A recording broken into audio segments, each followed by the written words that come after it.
Hey, I'm Nate Flax. I'm Noah Longworth McGuire. And this is Talking Lion. Talking Lion is a podcast focused on artist-to-artist conversation. We're primarily artists, a duo called Sleeping Lion, but we've been lucky enough to write, produce, and hang out with so many incredible rising artists since we started our project. Whether it's at sessions or parties or over cups of coffee, we've talked with our creative friends about everything. Music, life, love, and all the subtle complexities that come with being in the middle of a journey. Talking Lion is about hitting record on these conversations and sharing them with you. There's no real structure, nothing really prepared, just friends talking about life and what it's been like and where it's going. We recorded this episode with our good friend Lizzy Land. We were first introduced to Lizzy through her manager Will, and we hit it off in our first songwriting session together. That day we wrote her song Losing My Head, which was inspired by the historical figure Anne Boleyn, and since then we've become great friends. Some context for this interview. We recorded this a few weeks before Lizzy released her new EP, Intro Music Plays, which is available now on all platforms. The EP features the song we wrote together, Losing My Head, and on August 20th she'll be releasing remixes from the EP, including our remix of her song Messed Up. I also made a brief cameo in the music video for Messed Up. Lizzy and her manager Will are two of the kindest people we've met in Los Angeles. Likewise, she's become one of our favorite collaborators, and we're consistently floored by her incredible vocals and musical intuition. So, Without further ado, I'm Lizzy Land, and you're listening to Talking Lion.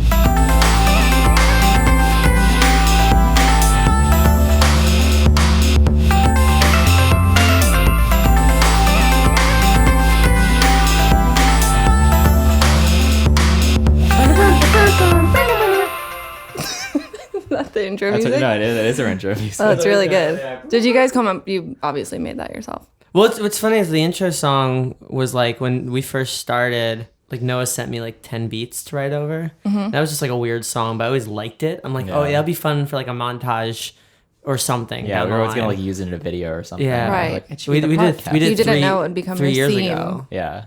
All right, so everybody ready? Action. Welcome on. Thank you so much for having me. Well, we've been hanging for like the last 2 hours as it goes.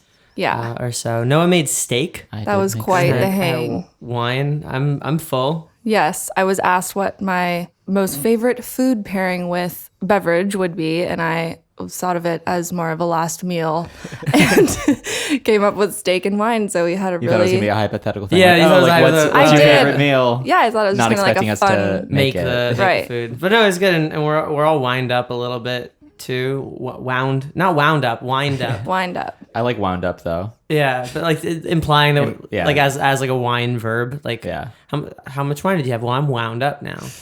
That's such a dad joke. How have you been lately though? Really great, really overwhelmed. I mean, just a lot of little things happening that I have to, piece together while my EP's coming out. So Yeah, it's overwhelming. That's but always how it's like the good kind of. yeah, it's a fun yeah. stress, I guess, to have. And the record's really, I'm excited about it. That's like, I'm excited too. Yeah, we're a little biased, biased, but we're yeah. definitely excited about this record. Right. Yes. Nate and Noah produced a song that's going to be going on my EP, and it's one of my favorites. it was one of our favorite sessions and one of our favorite songs of the year. I remember like after leaving, we'll talk about it later, but I remember like after leaving that session, like, did we do it? Did we write like A song? Yeah. good I mean, I got song? some really good news today actually about it that Oh. a bigger blog is going to post that song, and then it's going to be spun as Song of the Day on a radio station. Hey, That's fun. we got that radio play. We got it. I'm here for it. I'm definitely here for it. But we're getting ahead of ourselves. We got to travel back to the very beginnings first. Okay. Way back to the year 1543. Wow. When all of our ancestors, I don't know what I'm saying. I thought you were going to go into like Anne Boleyn. I don't really know what her time Yeah, period actually, was. we should have done a little bit of research before. If we're going to talk about Anne Boleyn, we should. But where were you born? Is the question I was going to ask. Okay, Yeah. right. Okay. Yeah, so I was born in Portland, Oregon.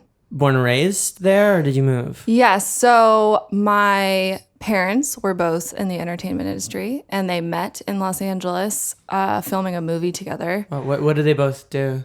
My dad was a model for Elite at the time, and my mom was a Playboy bunny. Whoa. There you go. She lived in the mansion for a short time. Yes, I was as shocked as you guys both are when I found out. But yeah, they were both like trying to make it big, I guess. And when I came along, they moved to Portland to raise me.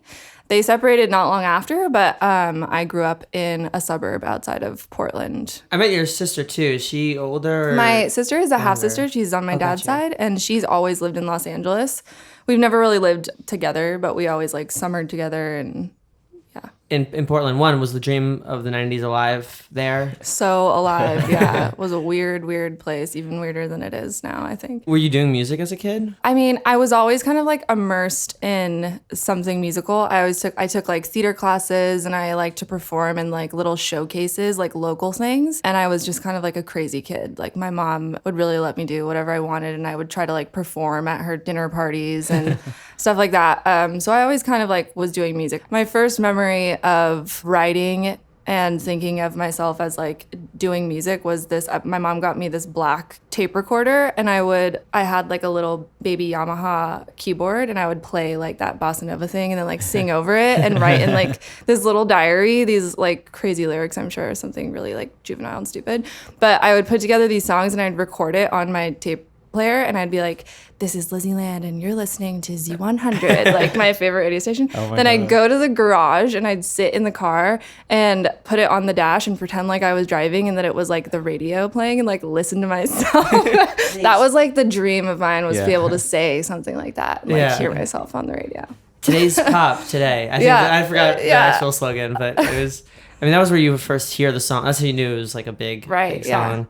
So were you writing like songs when you were a kid, or was like made up stuff? Or? Yeah, I remember writing little things. I mean, I didn't realize, what went into a song. I didn't know like the structure of a song, but I would write little things, and I would pretty much just sing over loops on my little keyboard for the most part. That was the beginning of it. Were either your parents, I know they were in entertainment, but were they musical or sort of influenced? My dad says that he was in a band. I've never heard anything from it, but he was like in a real garage band in the 70s. Like, I guess he was the singer, but he has no proof, so I've never heard it. When I see it. Yeah, he loves music. I mean, I've never like not felt support from both of my parents as far as like these dreams and like what I really wanted to do. I mean, he's like a really big fan of like Rolling Stones and like that whole era of music he grew up in, so he like was an avid fan of music. And then my mom was more of an actress, like really wanted to get into that. And yeah, I mean, she played a lot of like Enya and like Celine Dion and Sade and like all those really like ethereal kind of 90s artists when I was growing up. So it was Which I like, think bleeds into your music. I mean, I think there's so much like atmospheric vocal stuff. Oh yeah. That and happens there. I think like the older that I've gotten, I feel more nostalgic when I write now too, which is why I kind of dip into those like genres, is because it just reminds me of like when I was truly, not that I'm not a fan of music, but when I was like an uninformed fan of music. Right, yeah. When I was discovering noises, I like, never heard hits you before. Like it does when you're angsty. Like, Totally. Nothing, and there's stuff that still like hits me now, but not to like the same, I don't think it ever will hit me to the same intensity as it did when I was 14 and hated my parents and had a crush. Like there's something really but also like profound. Like when I was 8, time. I was super into Pink and Madonna and like all of those kinds of artists. And like it was before I even had the ability to like judge anything. I was like, I listened to Maroon 5 and Pink and Madonna. And then when I got older and angsty, then I was like, that's not real music. I have to listen to angry music because that's the only way to feel validated. But like now, I think now as an adult, I feel really like nostalgic for the stuff that I listened to before I was even like a person. Yeah. Because it was just so raw. Like I was just like driving to school and I was like, I like this song. Like it's fun. Yeah. I mean, what kid like doesn't enjoy pop music, Because it's just like innately like fun and catchy. Like it's designed to be enjoyed without necessarily thinking about it. I mean, one of my favorite songs as a kid, one of the first songs I ever downloaded on iTunes was Wonderwall. Oh, and, such a great song. And I remember the first time I heard it was at a camp talent show. Performed? Yeah, two of the counselors who were 15, 16, they might as well have been 40 in my brain, but two of my counselors performed it, and their performance of it was just so profoundly incredible that I looked it up and fervently found that music. It was just so interesting because now it's like, Wonderwall's Wonderwall. Yeah, but so many like cool variations of that song have come out. Yeah, but even Avril Lavigne, like Complicated. Yeah. I love Avril Lavigne. No joke, I was listening to Avril Lavigne yesterday. Yeah. No, we listen to Come Clean by Hilary Duff at least once a week, so. Oh, yeah. Yeah. Yeah, I went through like a lot of different phases with music too. I remember my Avril phase was like, I was probably going to middle school, and it was like when I was first like able to like date, because our middle school was when like the two different schools joined, so I was like meeting all these new guys. You had a girls' and, school like, and a boys' school, and then no, but I mean like we had K through 6, and then our middle school was just 7th and 8th grade. So it was like other schools, there was like 2 schools that blended together. So I was meeting all these like new people, new prospects. You're on the prowl. But I got like all emo because I had like a crush on this guy, and I remember listening to Avril Lavigne and like had my head up on the window of the car, and it was like raining because it's Oregon, and I was just like, I'm so sad. He doesn't love me. I felt the way about like Imogen Heap's stuff. Like, Oh, you know, like Imogen Heap when she was said so you don't good care a too. bit at the end of hide and seek. Yes. I'm like, you're right. Like she doesn't care a bit. you know? Yeah. And Linkin Park, I mean, Linkin yeah. Park was so good. That was the so first, good. my first like boyfriend, I guess. He wasn't like a real boyfriend, but I met him at a church camp, and he lived like in Hillsboro, which was far from where I was living. But we would like, my mom would let me call him like every other week or whatever. when the minutes are free. Yeah, and I mean, he probably lived like an hour and a half away or something. So my mom had to drive me to go to this movie theater by his house, and for his birthday I got him the Linkin Park CD, and I was like really proud. I thought I picked out like a really good gift. Which one was it? and Was it he Hybrid was so Theory? excited. I don't remember. It had the one with the wings on the front, with the thing with the wings. I think that's I think either Hybrid Hybrid Theory, Theory, Meteora. yeah. It's one of Yeah, them. I mean, I'm sure it's like, Meteor was him on the scaffolding. Oh yeah, like, yeah. painting It the was floor and Hybrid stuff, Theory. yeah. Yeah, it was the first one with the wings. That's the thing. Like these songs, like stay with us. Which I think was funny now is that there's been so much of a sort of resurgence of what influenced us back then because the music's being written by people who grew up with that stuff. But I think that's there was true. definitely a pocket where I definitely felt disconnected from stuff that I was hearing. You Yeah. know? Because Yeah. it was made by people who were influenced by stuff that I didn't necessarily grow up with. Right. So there's all this sort of like interesting sort of retro scale or whatever. Yeah, it is kind of coming full circle now. Did you perform while you were in Oregon? Yeah, so let's see. I mean, the first, like I mentioned earlier, I did do like local shows, just like theater things, and then I did What theater? Musicals? Yeah, What I did musicals like were you Oliver in? Twist, Oh, nice. Annie. Nice. Were you Annie and Annie? No, I was always like an off character because I could never remember my lines. But I always did have like a singing part. I remember when I was like in 2nd grade is when I did Oliver Twist, and I was the Artful Dodger. Ooh. And they were like, I wasn't like that was my bigger part. That's And a big part. it Though. was an okay part. You have a song. So I did, yeah. So I got my song, and I nailed the song, but I couldn't remember any of the lines. And I remember my teacher having to like sit in front, because they're like always there to kind of like help these kids. I was a kid, so that she was like mouthing the lines to me. So I wasn't really like performing. I was just looking really confused and just like repeating what she was telling me to say. But I guess, okay, so after that, I started getting into choir, and I was in choir throughout middle school and in high school. And then I did this show choir class that was called Company at the high school that I was in. And What part were you? Were you soprano? I was or- an alto. Okay. But that is when I was really like, we did a variety show every year at the end of the year where we kind of got to choose what we wanted to sing, and we can like kind of choreograph the performance however we wanted. It could be just you, or like you could have dancers, and like you kind of just like make it up yourself, and then you audition, and then they're like accept it or they don't. And I did a song from Chicago. Oh, which one? Oh gosh. Well, I did All That Jazz at one point. Nice. But I did a solo Bossa Nova something style. else. Oh, I did. I was actually, I did All That Jazz, but I was actually thinking I did a Michael Bublé song, Sway. Like the yeah. Michael Bublé version Oh, of yeah, yeah, Sway. played that that was like song. my solo.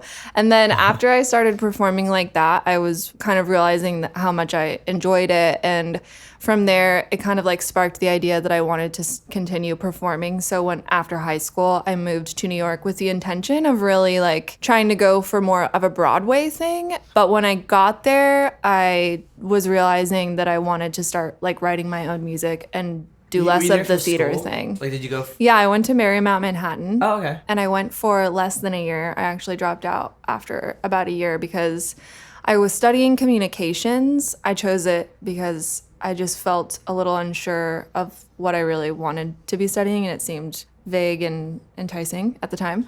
But it ended up just being really expensive, and since I wasn't sure, I just felt bad putting that burden on my family to Right. help me pay for that. And so I just was taking a break. I wasn't like dropping out thinking that I wasn't going back to school, but I stayed in New York. I had 2 different jobs at the time. I was working as a server in different restaurants, and I'd never been a server before. What area of Manhattan were you serving at? I worked at a fine dining restaurant called Desmond's, which is now closed, but it was on like the Upper East Side. And then I worked in the West Village at an Italian restaurant. And then I worked. Wait, which Italian restaurant? It was called Spasso. That's closed. Okay. Still. All right. Both of them closed. I don't know. But then I also worked at Italy when Italy was opening. nice. Like right as it opened, I was the first Like the person one to work downtown? there. The one in the Flatiron District. Okay. Yeah. So I had all these jobs, and then I started interning with a music producer to kind of like learn the ins and outs. And What was the other job? Because you said you were serving and you were doing. just I was all serving really, and then at Italy I was working behind the fresh pasta department, so I would like wrap up pasta and I would sell like truffles. Oh, nice. That's fun. Yeah, it was fun. So you started interning with this producer. Right, I had this intern-esque job. I was really like a runner, and I had like a really weird experience there. He wasn't the type of producer I would work with now, I guess I would say. It kind of tainted my view of like what the entertainment industry was like, because he would bring in kind of younger artists and try to like mold them into things that I don't feel they necessarily like were. Try to kind of brand them off the bat without getting to know them. And I haven't met a lot of people like that since, but that was my first experience. And it was like very confusing, almost like a movie of what you would see. Like a and I was villain like, in a this, music movie. yeah, I haven't experienced that since, but it was confusing for me. So Was he ever? Sorry if you don't want me asking, but was he ever? he like, wasn't doing anything or- inappropriate. No. I mean, he probably said weird things, but nothing inappropriate to me. And I was pretty young. I mean, I was like 18, so it was just a weird environment for me, and it was turning me off to the idea of like me being in that position, because I saw these girls go in and out, and it was just confusing, not like what I imagined it was supposed to be like. Right. And You had then no other sort of point of reference. no, for- yeah, I didn't. Yeah, so I felt very like naive. Were you performing in New York around that time? Yeah, at so all? that's when I started to do these like loop covers. I remember I watched a video of Tune Yards. It was a 4AD video on YouTube, and she was looping an electric ukulele, and it was really amazing and really different and interesting. And she would sing over it, and she creates her own like instrumentals and does this whole song like on her own, this one-man band thing. And I went out and got like a Digitech Jam Man pedal from Guitar Center. And then I started just kind of looping my own versions of like these instrumentals and adding to them just songs that I was like fanning over at the time. I think I did Like what was, yeah. I did a cover of Paper Planes by MAA. Nice. I did a cover of Rolling in the Deep by Adele, Sail, AWOL Nation. It was like that whole Yeah. time period of like when that was kind of coming up. I remember as I was doing this, Kimbra was starting to do her loop videos. So I was like really inspired by that whole thing going on. And then they didn't really go viral, but Sail got a bunch of traction on YouTube at the time because it was like still a fairly new concept. And that's actually how I met my manager. He found Will. He wow. found my YouTube video and What reached year out was to me. That? Because you and Will have been working together for a while. Yeah. Right? Yeah. Yeah. I want to say like 2011, Okay. Yeah, no. Wow. maybe 2012. Where were you performing around New York? I performed at these little like dive bars. So I took these like loop covers, and then I really just showed up with a backpack with just my pedal in it and like a microphone, and people would be like, oh, this will be cute. Like she's alone.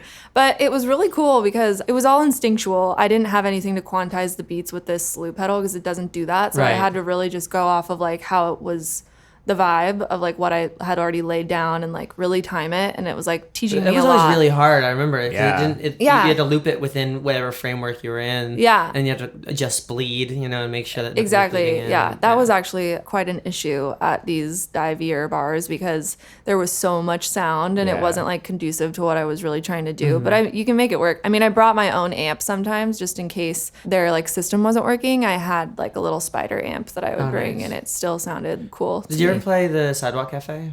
I don't know. I didn't. Mm-mm. That I would go as a kid, like on Monday nights, the open mic Yeah. there. At like every Monday, I could sneak out to go Oh. to. So I was just curious if. No, I don't. So it was in the East Village. Yeah, I don't remember all of the venues' names. I know like Fat Baby was one. The Black Cat, I think. Oh, yeah. Yeah, just kind of smaller places. I didn't really know like what I was getting out of that. I wasn't trying to like become famous from these performances. You're performing. But yeah, it was like, it was my first kind of my own thing that I was taking on. And I still hadn't started writing my own music yet at that point. But Will found you on the cover and really liked the... Yeah. He found it and he reached out. He was actually partnered with someone at the time. His name was Guy.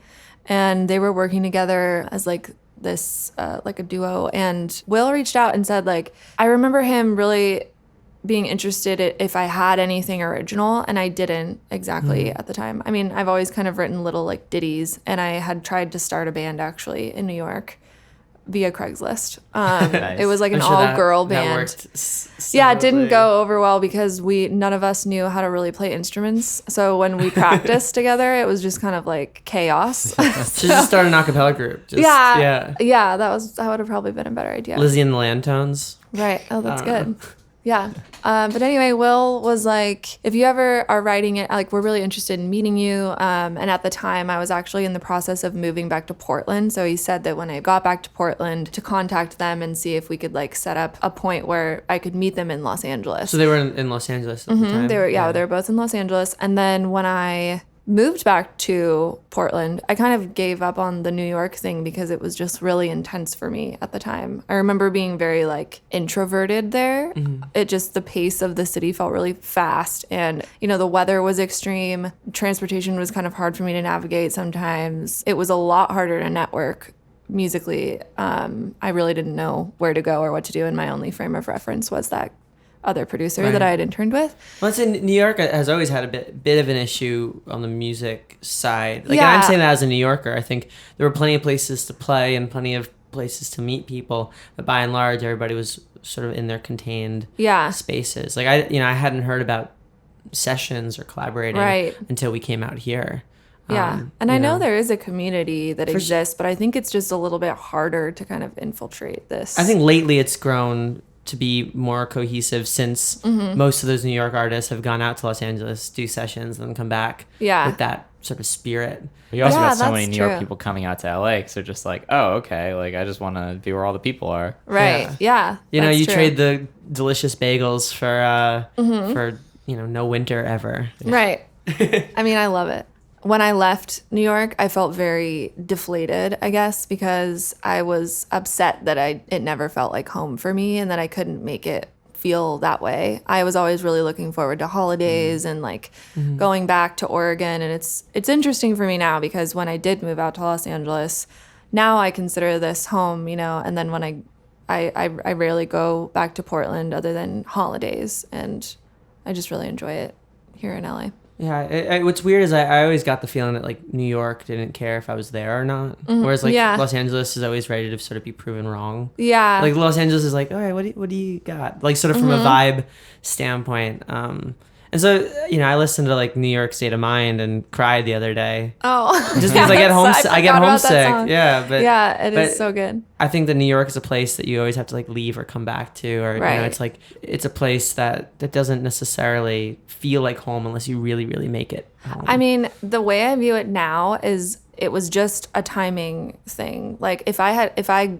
went to New York now, knowing more about who I am and what my goals are, what I like view as like where success is going for me, I could probably live there easier and understand the way the city is. Back then I was just so lost and like it just felt very confusing and overwhelming. It was a hard place to cut your teeth. I mean, it's a hard place to like prove yourself. Yeah. Like, here, there's a lot more support. I remember hearing like all those sort of rumors about like Los Angeles, like people here are like this and they're like that. Yeah. And you come out and it's just this beautifully supportive community of creatives and even like people on the industry side. A good chunk of them, more than I thought, genuinely like music. Oh yeah. Which I wasn't ready for that. That is true. At all. Yeah. I was ready for like the suits. Yeah, you have to find your tribe, you have to like find where your community of people, and there's definitely lots of different pockets of LA that feel very different. Well, and I love talking to Will about you because you can tell he cares so much and has for such a long time. Yeah, we've had a really long relationship. He's like really the one person that kind of kicked off the idea of me moving to Los Angeles.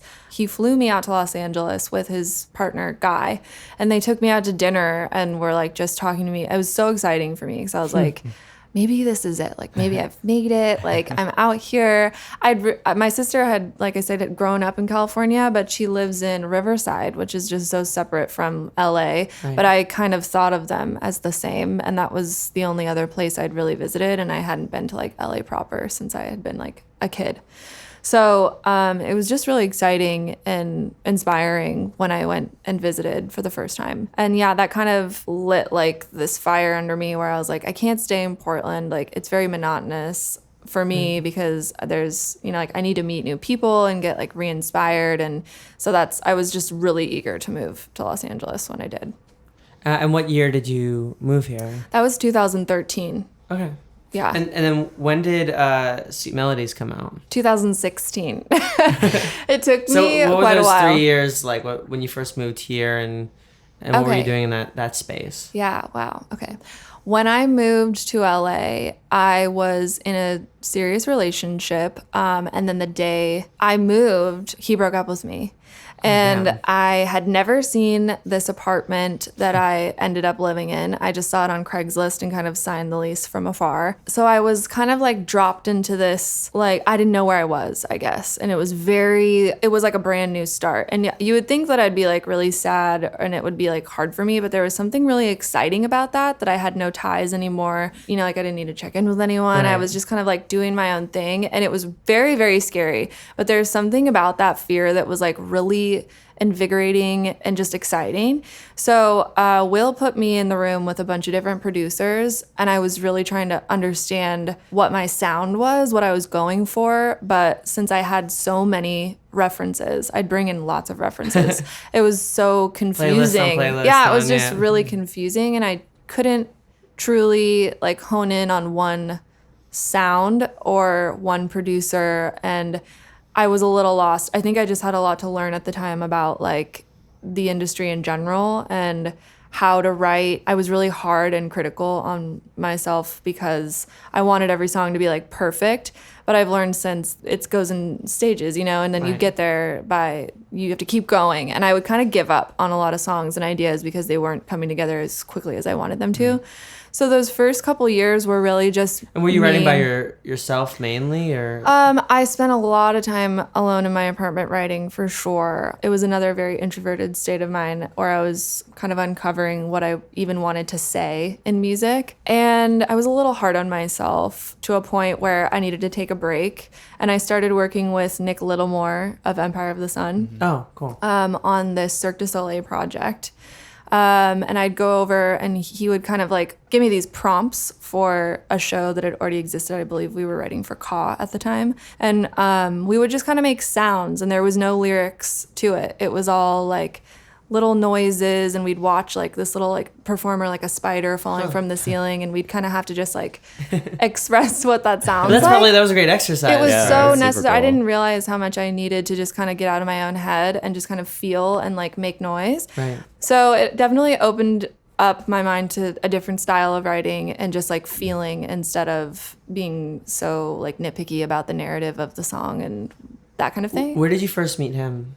I met him through another writer, a talented writer named Martin Kraft. That was one of the producers that Will was putting me in the room with to write together.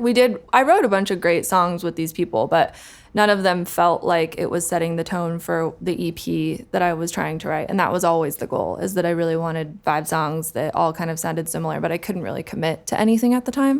You had so many references. I had too many references. Yeah, I was going so many different directions. So after I was working with Nick, that was about 2 years, I guess, almost 2.5 of kind of in and out sessions with him for that project. And Mating Ritual was Pacific Air at the time, and I sang on one of their songs. How did you first remotely? meet them?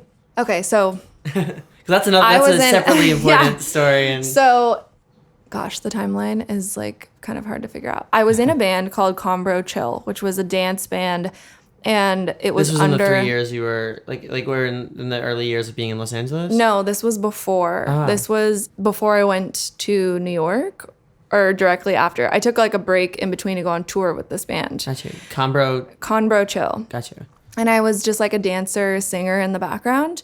And they were under management. This guy, Drew Simmons, was their manager. And Drew Simmons was also managing Pacific Air, which is Ryan's former band, which is now Mating Ritual. Gotcha. Does that make sense? Yeah. No, it's a little confusing. It's like a a spider web of things. So yeah, they needed a female singer for a song that they were putting out under, I think they were under Republic at the time. So it was very like exciting that I was like auditioning for this song. And the song is called Roses. And I believe they had a bunch of different people interested in singing on it, but they chose me.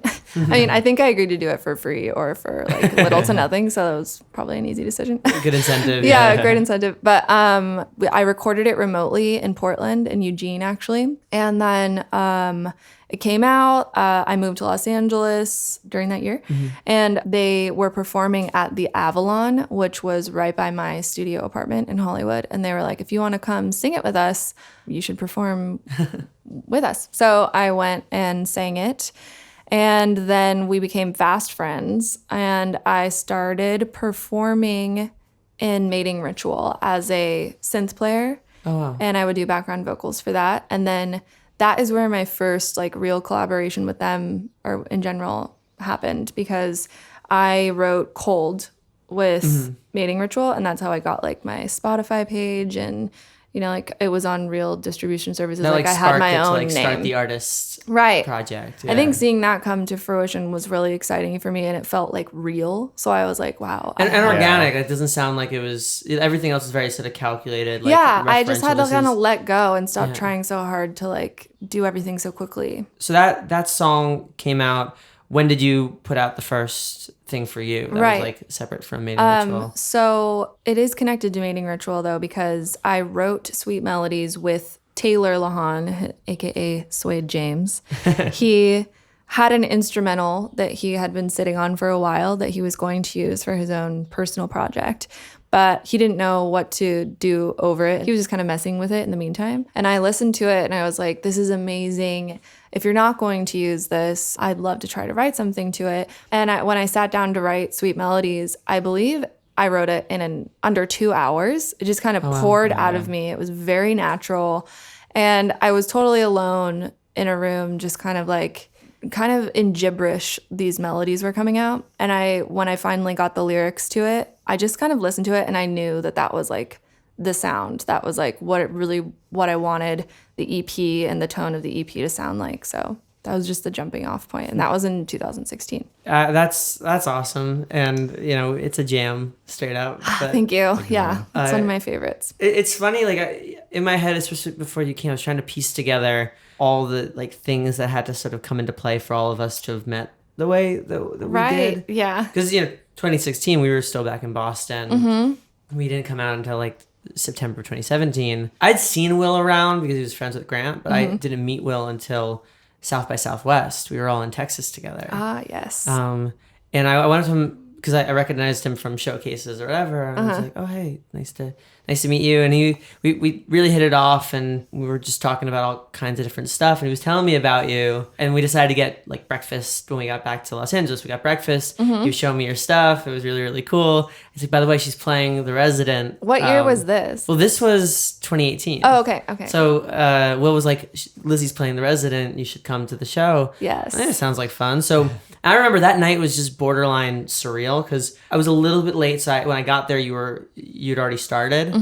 And I walk in and there's like this beam of light and you're standing like and your hair's down. Like it was just a very sort of surrealist image. And in my head, it's a lot more sort of like David Lynchian because that's all happening. But I also remember like 4 people whispering like behind me. Like SZA was there too. Oh yeah. And then like I walk outside, you're with Will. I wind up talking to one of Will's friends, and like in the corner of the sort of courtyard, like Skrillex is just hanging out.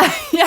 was a very weird night. That was a crazy night. Why I mean, not- it yeah. felt very David Lynchian for me as well. I was like blacked out, like on stage. I was just so nervous, and it just kind of like the show just took over, Yeah. and I was like, okay, here we go. It was my first show. It was it was? Yeah, it was oh, my you were first awesome. show. Oh, thank Yeah. you. It was very Hollywood though in my head. It was very like Yeah. all of a sudden, because the Resident is also sort of set up like this you walk in from this outside, and like the whole thing felt very surrealist. And then Will's like, oh, come meet Lizzy. And I'm like, oh, hey, like nice to meet you. I'd love to write sometime.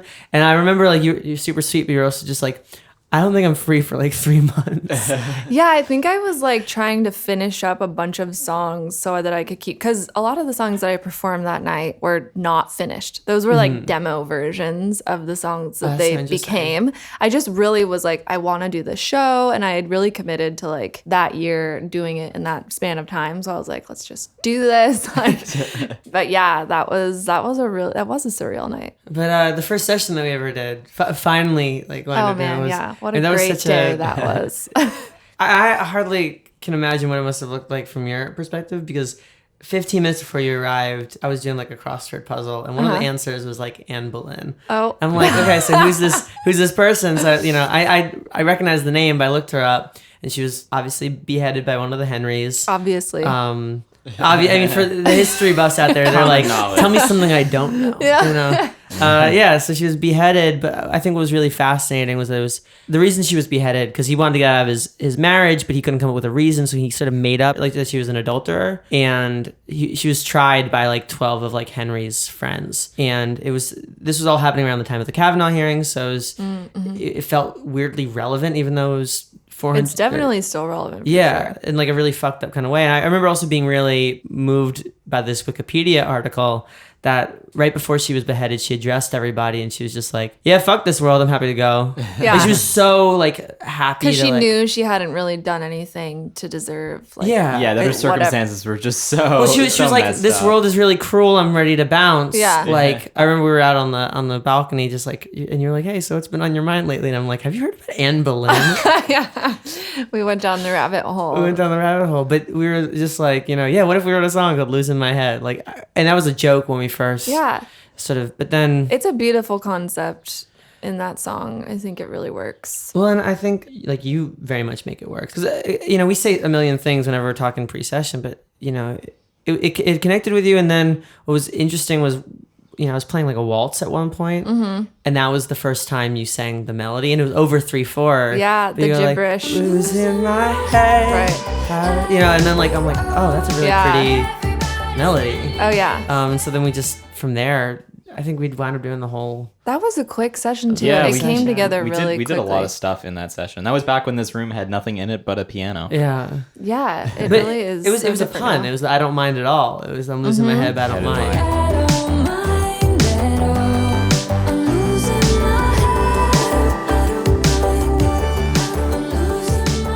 Yeah, that's the beauty in the song, is how we can be so like, if you let it overtake your emotions, or your don't have to worry circumstances might be super shitty, but if you give in to the reality of what's to come, like whatever consequence is happening, and just kind of embrace it and be open to it, it's so beautiful to think of it that way. Yeah. Because It's why like- would you want to fight something that's out of your control? Like the lyrics are not necessarily obviously Anne Boleyn, except for like Right. looking down from the top of my tower.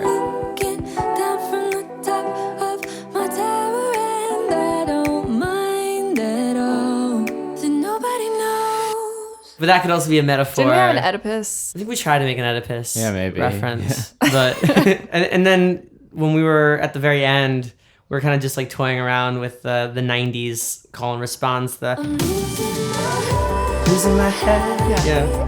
How we all. Yeah.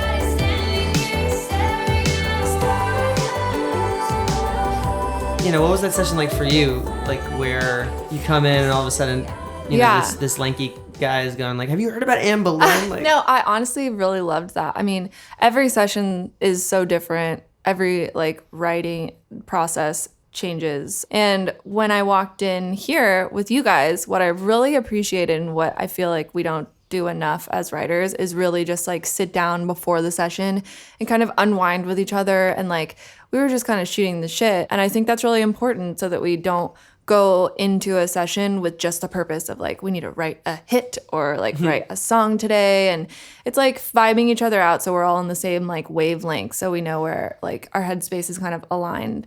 And that was really different for me for sure, and really cool because I felt like I was with friends and new friends, and it was like nice. I felt comfortable enough to like really go do that gibberish melody thing out of nowhere. Like normally I might be a little bit more hesitant or cautious to be loud in situations like that, but I think that was what makes, you know, our bond special. Yeah, you get good music out of like when there's a good when there's a good vibe, you're gonna get a good song out of it. Well, and I think sessions are so interesting too, because oftentimes that's the first time you meet.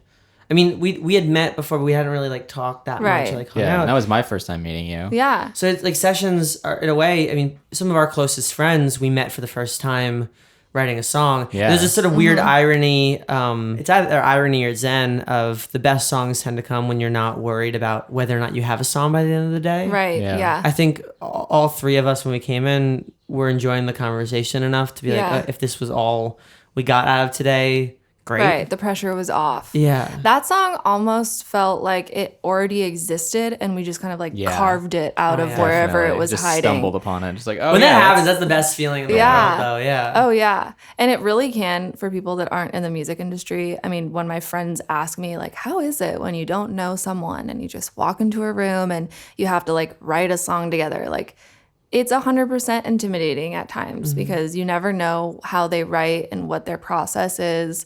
So this was like a really easy thing for me. Like I felt like I was just amongst other friends and we were all just kind of doing it together. Well, so much of our job is comfort. And I think that there's a lot of songwriters and producers who think that their job is writing a song. And I don't know, in a sense, I feel like, you know, the job is like writing a song is the byproduct of the job, and the job is putting somebody in a comfortable place. Yeah. And I don't know. I mean, that's the hill I think I want to die on. Like, sort of believing that, you know, maybe I'll write 100 less songs in my lifetime as a result of it. But I think I would much rather have friends and much rather like understand and write something that somebody really wants to write sing something about. that's like really on someone's mind instead of just being like, let's write a song that's gonna be a radio hit or whatever. Like, you know, forcing a lyric because it's like you run into the session without talking about anything. It's like, what concepts do you have in your book of concepts? Yeah, totally. Because like what was nice about that session is, you know, Nate brought in this thing about Anne Boleyn. But it wasn't as a concept. Yeah. It was just, it wasn't like a plan. And then you were talking about this thing of like, you know, like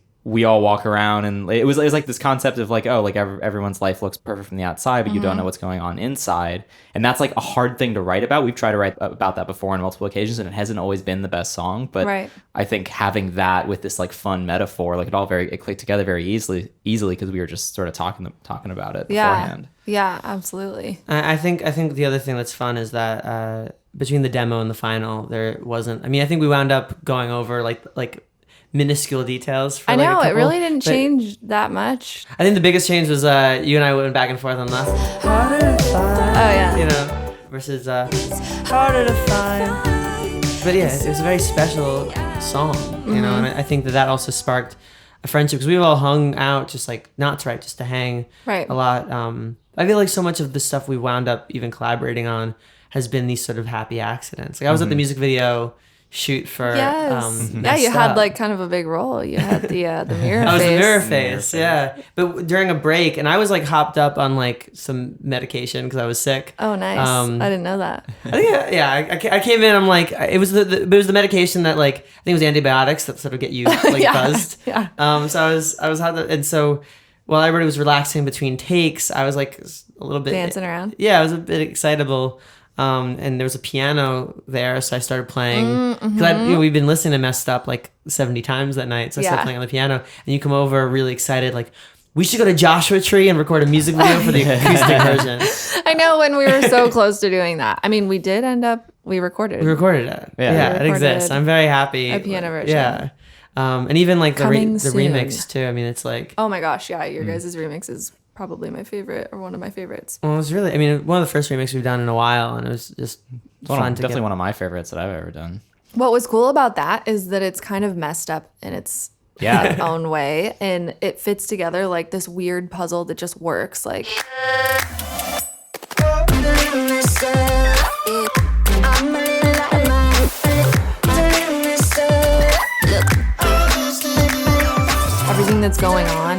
remix is kind of like, would this go with this? Like, probably not. And then it just happens in the remix and it totally vibes. Like, everything works together and flows together. Well, it's funny, and we've talked about this before. Like, we'll remix a song for two reasons. Like, the first reason is because the song's fine, but I think if we had gotten it first, we would have done something different. And that's why we remix it, and we do that in that sort of version.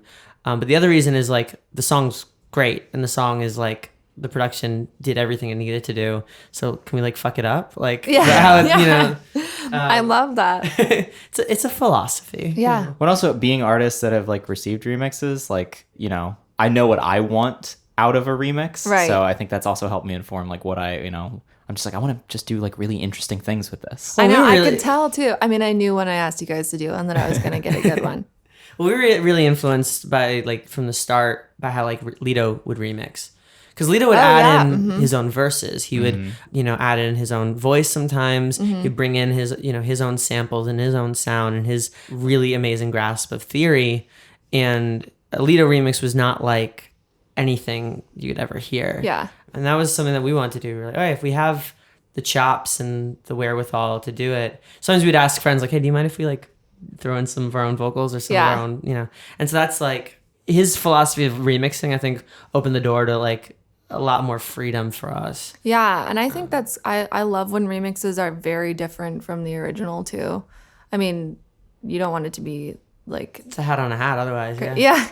yeah, right. I liked how like crazy it came off in such a perfectly like musical way. Well, I think, yeah, the three of us are all pretty crazy, so... That's true. I think we talked about this last time we hung out. Like I like hanging out with you as much as I like writing with you. Which is a problem. It is always fun. It's a very good problem to have, but it's like I'm like, oh, do you want to hang? Do you want to write? Do you want to do both? Whatever. Like, Yeah, you know. yeah. Yeah. I'm excited for all of it to come out. Ready for questions? Yeah.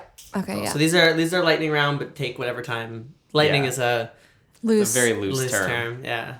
Loose as lightning. Loose is lightning. All right. First question. What's your phone background? Oh, it's white. It's just pure white. Oh. Oh, what's the? I'm a minimalist on my phone. Oh yeah, you have Well, 'cause you're- crazy. Yeah. yeah, your apps I've are all color coded all of color-coded my apps. apps. No, it's crazy. so satisfying Yeah, it's like to look at. blue to green to orange. It's been like this for years too. I just refuse to have a real background because it looks so busy It really does to me. Now that I'm honestly. used to this, yeah. But also, like, I don't know, the organization. I need to know where my apps are. Right. And I don't remember No, what I know colors. where they are. I know. It's impressive. I'm but- very like I know where everything is. People do say that though, like, how are you gonna find anything? It's like it's very easy. You just get Yeah, used you to it. get used to whatever crazy system you have, and Yeah. it must be nice to have it that visually satisfying all the time. It is nice. Do you have a non-musical hobby? Cooking, I love to cook. Yeah, that's a great one. We're gonna have I the cook potluck at some only point, yeah. like comfort meals. Like my my specialties are meatloaf and mashed potatoes, which I made last night. I love like lasagna and I love steak. Obviously, I make a great steak. I want to try the mashed potatoes. I'm a big fan of mashed potatoes. Oh gosh, so yeah. You guys have to come over. I'll make you steak and mashed potatoes. I'm down for that. Do you have a weird random skill?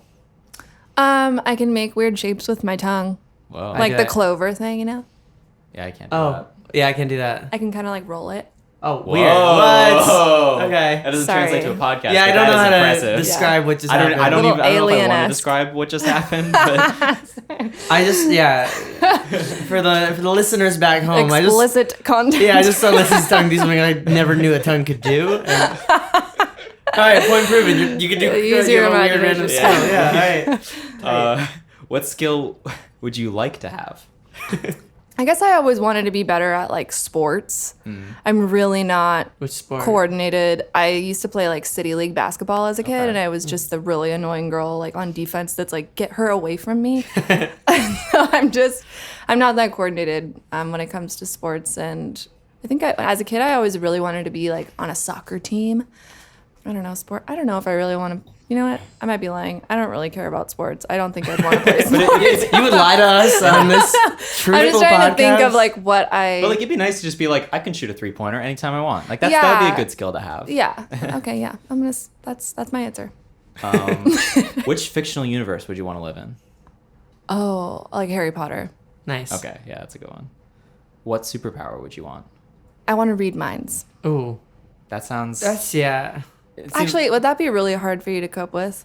Well, Like, I feel like if you could turn it off. do I really want to know? Yeah, like yeah, what I but, want like, to know. maybe- I don't know. Yeah. I don't really want to know. I feel like it would make for a hard life. Very informed, but a very hard life. That's really true. Maybe like teleportation would be really cool because I haven't traveled enough in my life, so I just want to like hop over to You Rome never and have have to pay for a some plane pasta. ever Yeah. again. I Yeah. want teleportation or perfect memory. Perfect memory would be really helpful for me. Yeah.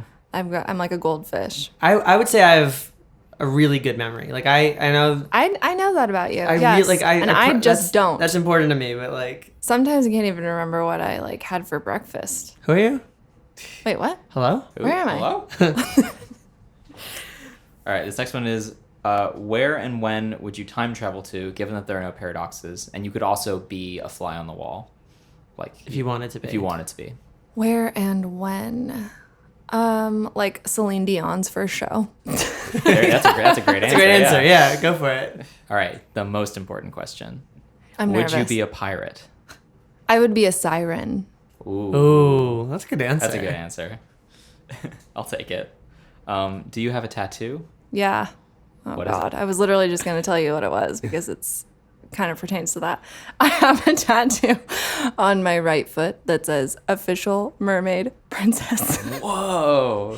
It was kind of a fucked up What? drunk thing that I did. Sorry, yeah, Yeah, that was Yeah. assumption was already made that Yeah, it's like an inside joke, sort of, but it's also kind of meaningful to me because my favorite movie when I was growing up was Ariel, like The Little Mermaid. Mermaid, yeah. And you know, when her sisters are like swimming around and they're singing and they're about to perform in the shells.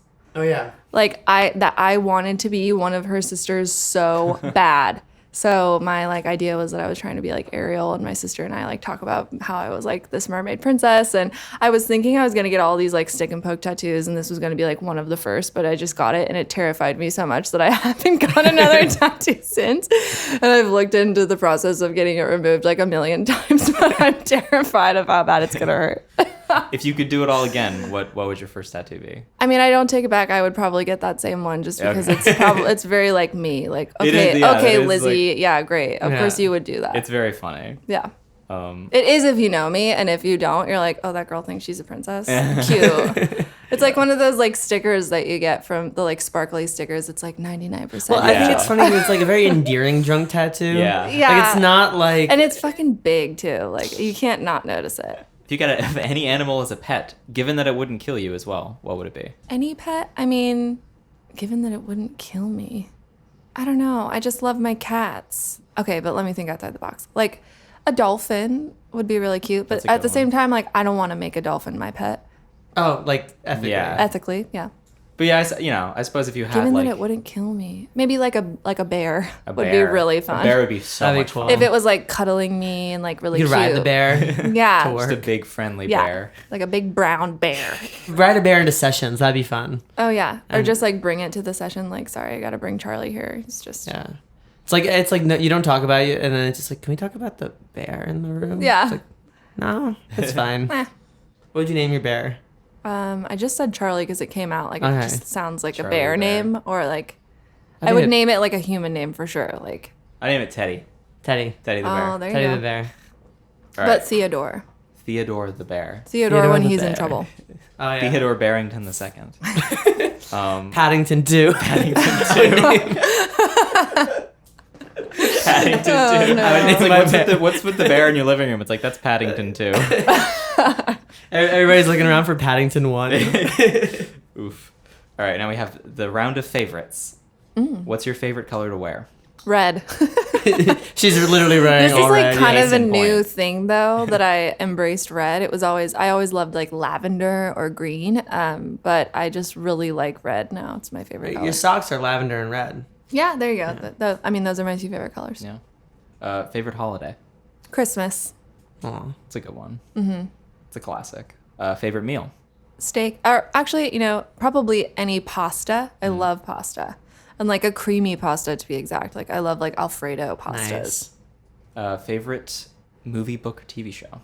Okay, I have so many favorite movies, but I love the ones that I grew up watching, like The Birdcage, First Wives Club, like The Godfather, Matilda, like really weird, random Nice, yeah. things. I really can't choose one. I don't have a favorite. Actually, maybe it's like 9 to 5 with Dolly Parton. Oh, wow. nice. Okay, yeah. I know like every word to that movie, and for some reason, I could just put it on. It just makes me happy. Wait, book?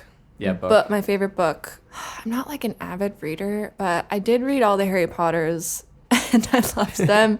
I don't know. I don't read that much. You're reading I the want to book- say you're- something really smart, like The Bell Jar, but that would be not correct. Well, you're in I the- love like the second Harry Potter book, Chamber of Secrets, That's a great is my book. favorite one. I remember thinking like, spoiler alert, at the end when they go book in into that- the chamber. When they go into the chamber, I remember like it was like the first twist in a book that I had read where it was just so satisfying where I was like, Ginny opened the Chamber of Secrets.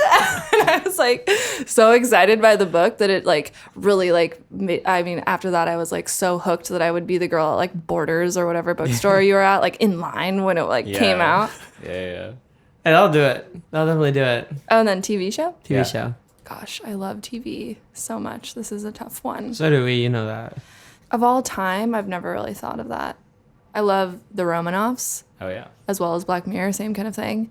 I love like easy TV shows to watch, like Friends, Seinfeld is one of my favorites. I love Seinfeld and Curb. I still watch Cheers on the regular. Oh, Cheers. Yeah, I never really got into Cheers as much as I got into like the Seinfeld thing. The Office, obviously. I've watched that too many times.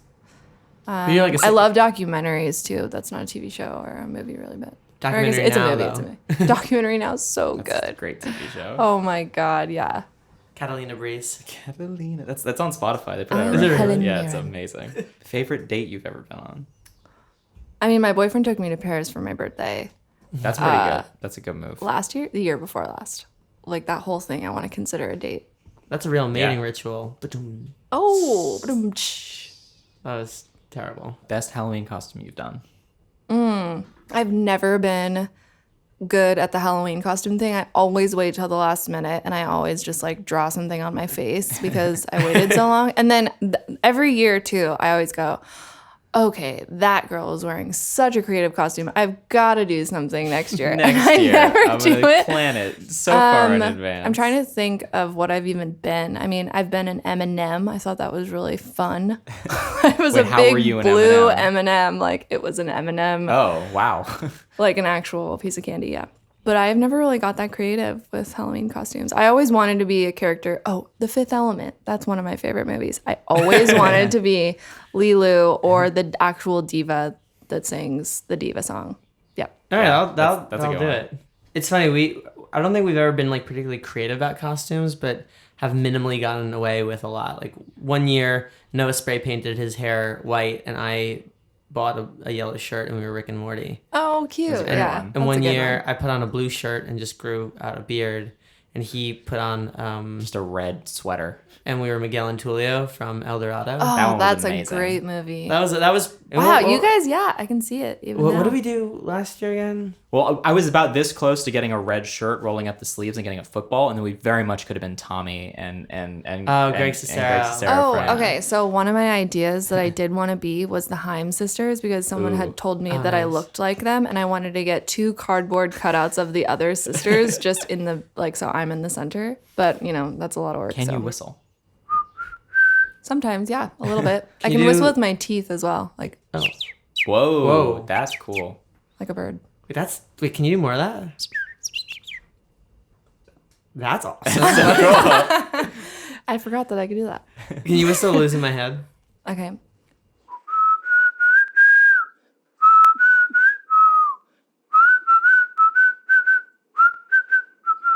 Nice. Nice. It was okay. That was pretty good. Can you do any impressions? I like to think I can sing like Celine Dion. I could see that. What do you got? Give us something. Okay. When I was young, I never needed anyone. Yeah, no, you had that on lock. Okay, one thing that you looked forward to as a kid that turned out to be not so great as an adult. Like paperwork.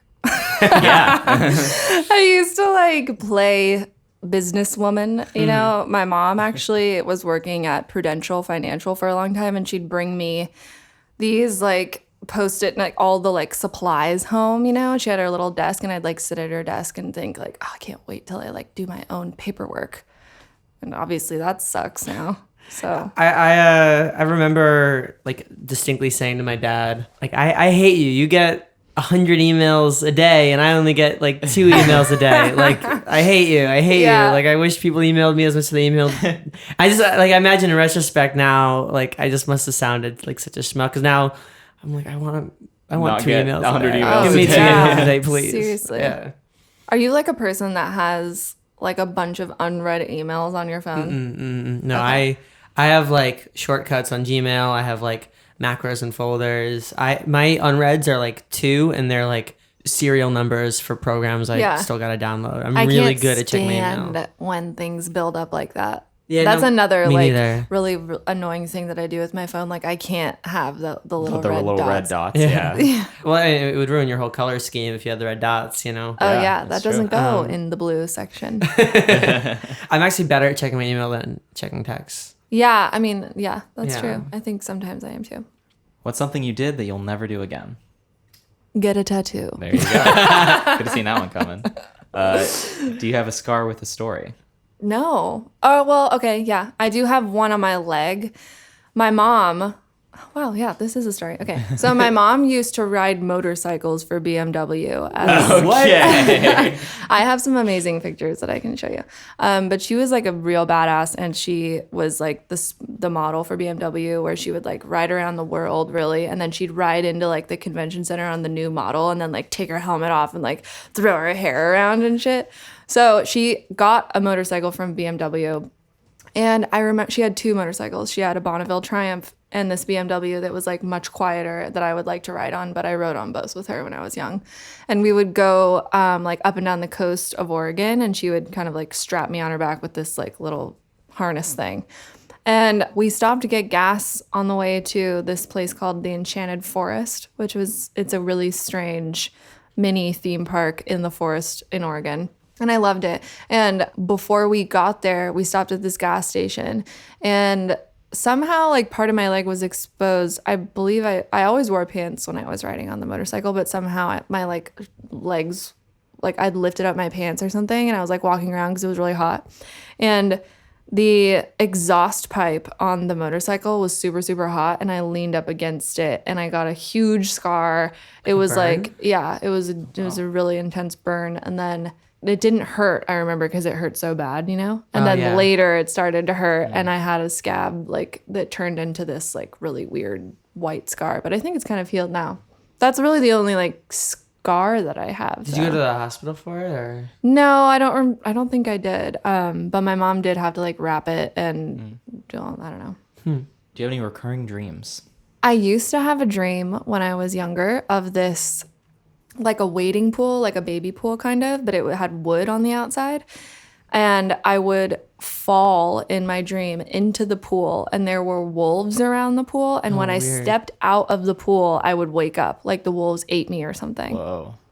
I don't have that anymore, We but can it was like analyze I that. was Spend the next dying. hour Yeah, trying to analyze that I one. used to have a dream that I was like underwater, like swimming, and there was a very large, like megamouth, like whale shark or something. Wow, that was a reoccurring sometimes- dream?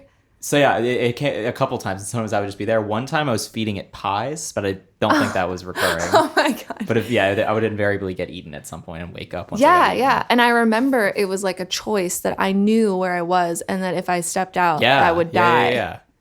But you did it anyway. Yeah. I also have had a lot of dreams where I'm trying to run, but it's like I'm wearing tights on like a marble floor, and I can't get anywhere. that's a Where I'm like, classic. Do you ever have Classic, dreams where yeah. you're like tired in the dream, like you're too tired to move? oh yeah, in the or dream? you're like, I almost have you, had like- dreams where I have to push off of things to move forward. Yeah. Yeah, definitely. because your like muscles don't work. Or in if the you dream. like need to fight someone in a dream and you go to like punch them, but it's in slow motion and you like barely touch them and Yeah. they're like laughing at you or something. I have dreams where like I can't keep my eyes open. Yeah. Like I have dreams where like I'm trying to like talk to somebody or try to like I know I'm like being chased or I have to get out of somewhere, but like I'm so tired. Yeah. Or have you ever seen like someone's face and you think it's one person, but it kind of morphs into a different version of that person? Or it's like I've always had like 2 people existing in the same space. Like it's like you know, if it's like you look from one angle or another, but it's just like it's the embodiment of like two ideas of two different people. Yeah. No, my favorite is when it's like it's someone that you know, but it just doesn't look anything like them, but you know that it's that person. Yeah. You're like, oh yeah, it was so and so, but visually nothing like that person. Yeah. Oh yeah, I definitely. Do you write down your dreams?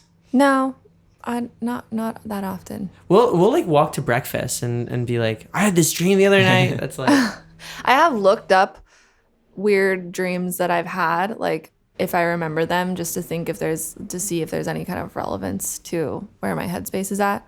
But yeah, I don't really write them down. What are 3 thoughts you have at this exact moment? My eyes are burning from the onions earlier. I love you guys, and it's getting hot in LA, and I'm not quite prepared emotionally yeah. And wardrobe wise. Definitely. We love you right back. Oh. Do you have any advice to your teenage self? Don't be so hard on yourself.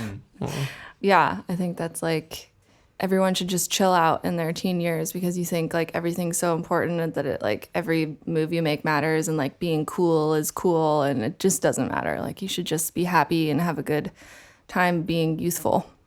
True. That's nice.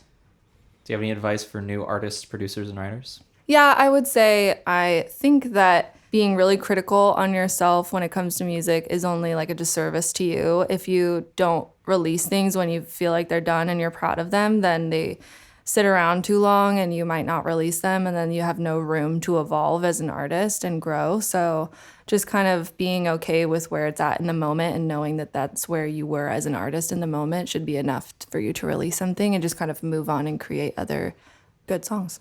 What are you most proud of?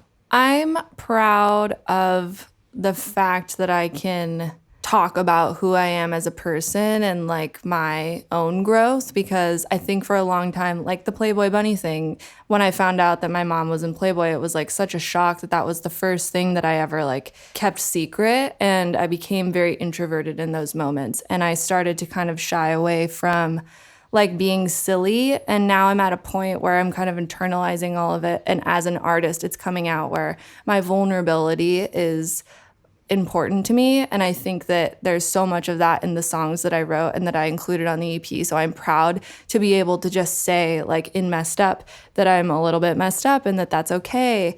So my music is kind of just like this long journal of like where I'm at in my life, and I'm most proud of the songs on my EP. That's awesome. I love that. Well, and that's the thing, like honesty is always going to be this like sliding scale. Like we can all be honest and never say anything. Yeah. You know? Like we can all, you know, because on the one hand, it's like the lies that we tell ourselves, you know, and then the lies that we tell other people. But sometimes, you know, we don't realize what affects us because we haven't thought about it, or we haven't. Absolutely. And there's no shame in anything that you have or haven't done. Because who you are is the amalgamation of all of it. Exactly. So even the worst things that ever happen to you, if you're a good person and you have good intentions, like that made that happen. So yeah. But that's definitely like a hard pill to swallow. Oh yeah. It's tough. So you wrote down your favorite lyric, which is from Call Me. Right. It's maybe I'm saying too much, but I feel it changing us. Promise me we're better off grown up now. Maybe I'm saying too much, but I feel it changing us. Promise me we're better off grown up now. What does that mean for you? The song Call Me is very nostalgic, and it's really about celebrating friendships that hold up to all the time and space in between when you might see that person again.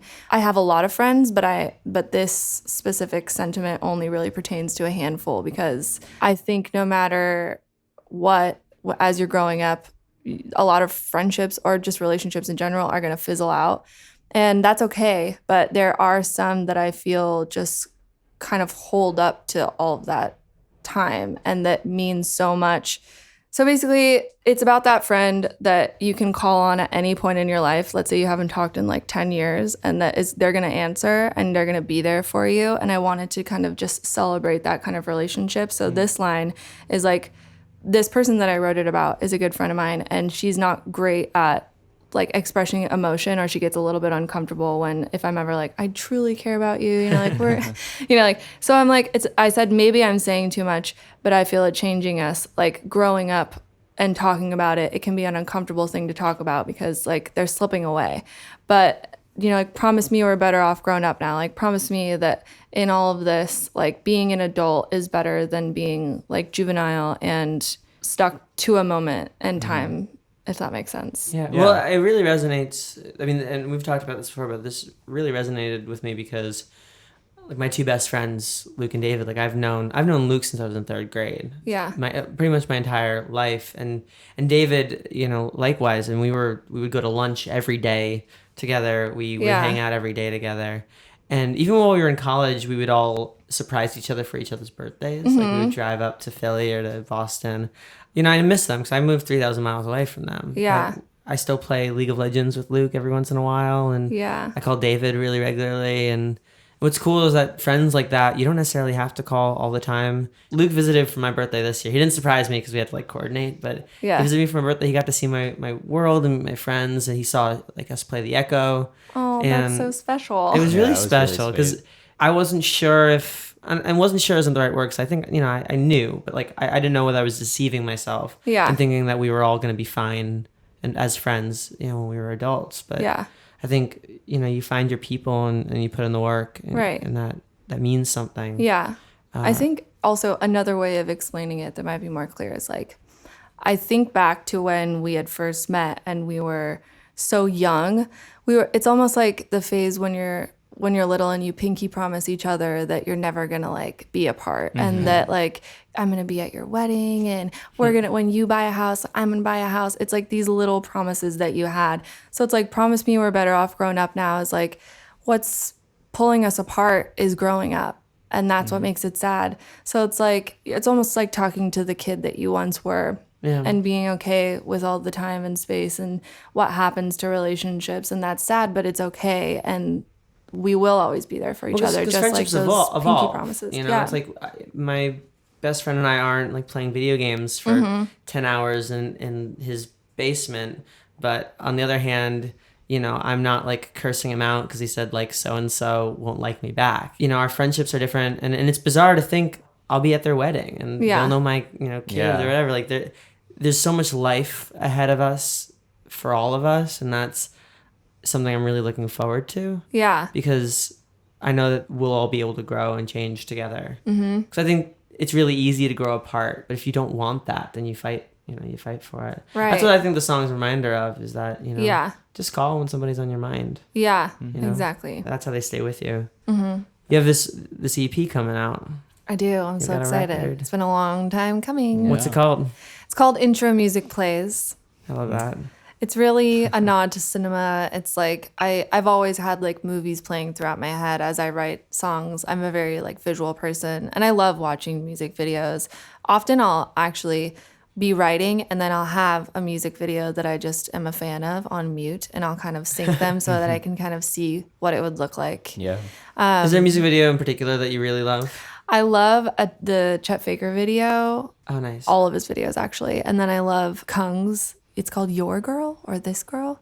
It's really good. It's like somewhere in the Mediterranean, and it's just like two young kids kind of playing in these mountains and in a cave, and it's really cool. But I'm a huge fan of music videos, and I love the ones that look like scenes out of movies. Yeah. That's just kind of one long thing. And I watch so much TV and film that I'm just kind of indirectly influenced by it all the time when I'm writing. So a lot of my inspirations kind of start with visuals and movie and film and TV, whatever it might be.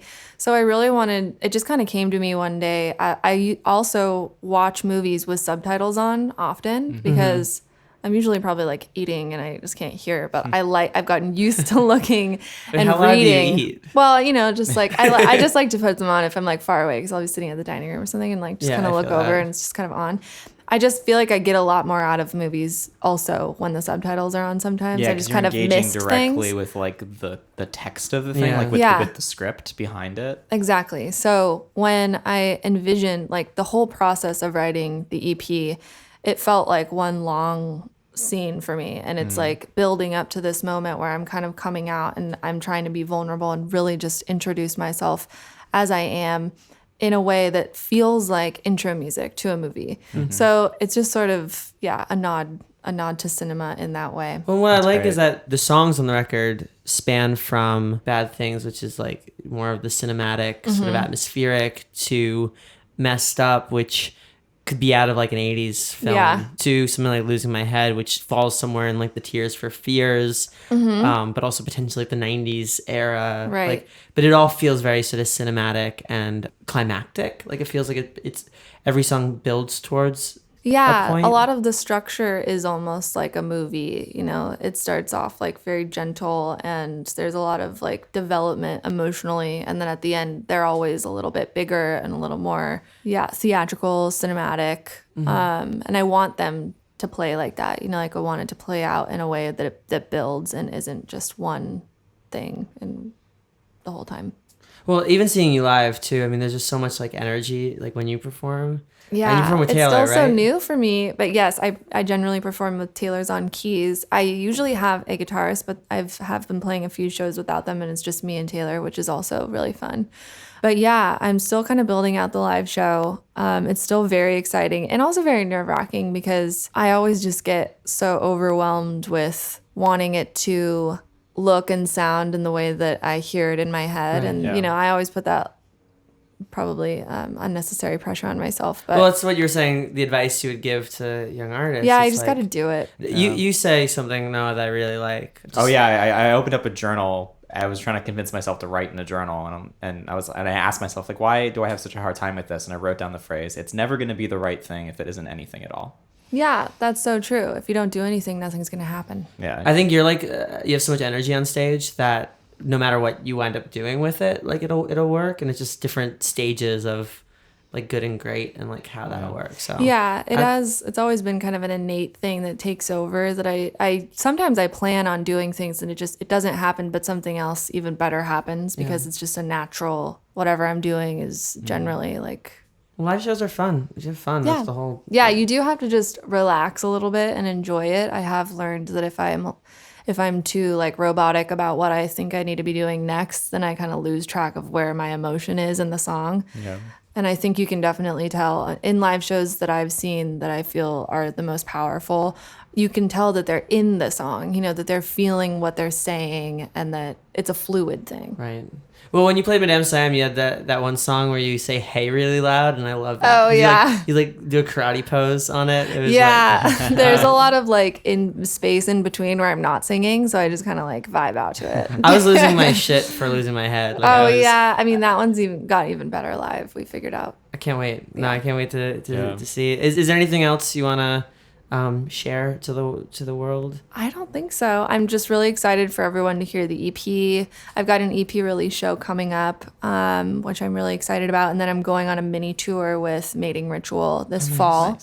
Where are I'll you be hitting on doing the a little tour? West Coast tour, so I'll be in Canada, Washington, Oregon, California, maybe Arizona, and then Nice. yeah, Hometown in Portland? Are you? yeah, I'll be playing in Portland. Nice. Nice. Yeah, I'm excited at the Doug Oh. Fur Lounge. Thank you for coming on. No, thank you for having me. Yeah. This is so started, fun. I knew it would be.